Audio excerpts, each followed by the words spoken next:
Labą dieną, moteris, nuostabiosios, gražiosios.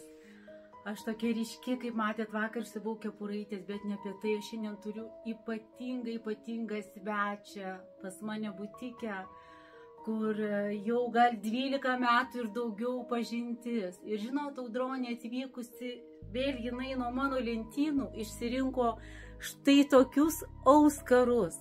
Skirtingi ir jie patapo patys gražiausi.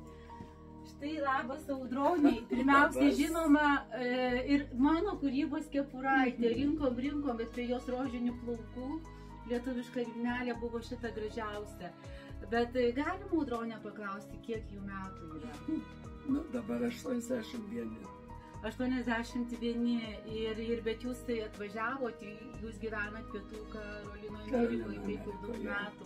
Ir iš tikrųjų, Audronė su vyru, kiek jau 60 metų jau kartu greitai švęsite? Švęsim jubiliejų 60 metų.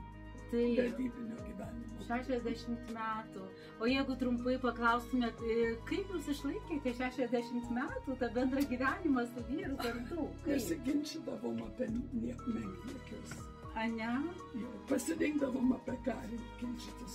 Bet esmė, kad jūs ir šokote kartu, kad ir veiklos. Mes iš tikrųjų, žinai, kas mūsų veikla buvo, mes abu turėjom skirtingas, nors abu universitete dėstėmis filosofiją, aš pedagogiką. Taip, kad turėjom atskirus profesinius gyvenimus, bet tie atskiri profesiniai gyvenimai labai daug praturtino ir mano žinojimą, ir jo žinojimą iš kitų akimirkų. Ir dar noriu paklausti, žinau, kad jūs ir Dana Barbara buvo pas mane svečiuose, visos draugės, ir jos jau žinau, tai dabar mes kaip moteris viršyje 70-80 metų, kaip iš tikrųjų išgyventi taip, kad dar ne tai, kad išgyventi sveikata, bet norėti auskarų, aprangos, tokių rožinių plaukučių ir dar kepuraičių, tokių tikrai efektingo tokio stiliaus. Kaip va taip išlaikyti moterį, Audronė? Kada į pensiją išeini, labai lengva nieko nedaryti. Kai kartais net su pižamom 3 dienas gyventi. Bet man atrodo, aktyvumas yra pats svarbiausia. Taip, kad ir aktyvumas aš, pavyzdžiui, mano Kestas į pensiją išėjęs pradėjo rašyti. Ir jis yra kiek 3, 4, 5 knygas parašęs. Kai kurias lietuviškai, kelias angliškai. O aš nutariau savanoriauti institucijoje tokioj, kuri gelbėja Pietų Karolinos gyvūnus natūralius. Tai tenai atveža sužalotus gyvūnus, mes juos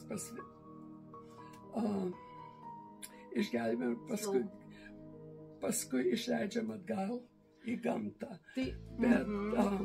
Bet proga yra, kai kurie gyvuliukai jau yra tiek sužaloti, kad jie lieka pas mus.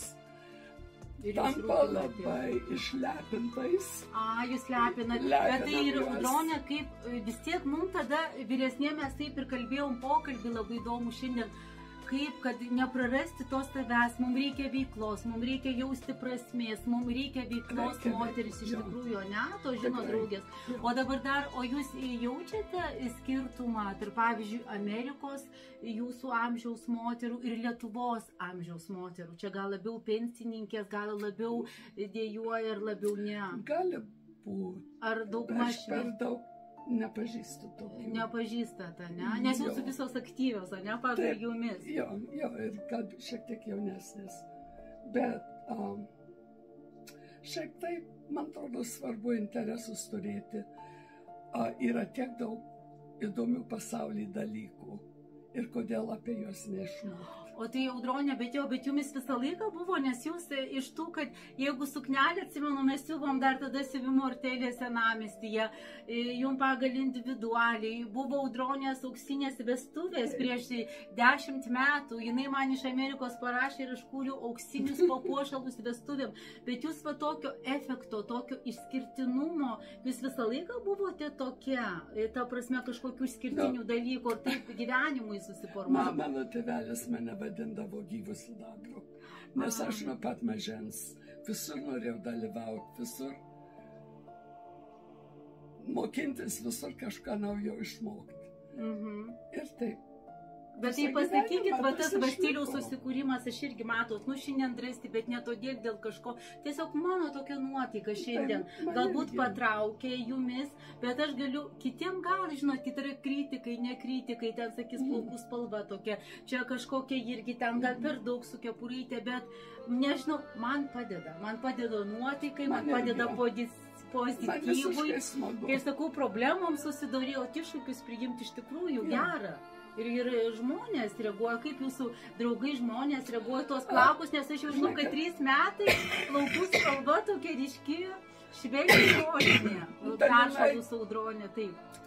Mano brolio anūkės, kažkada mes juokavom, telefonu kalbėjom šitaip, ir jau sako, tai tu gali būti teta Afrodizija, gal jinai turėtų ružavus plaukus turėti. Taip.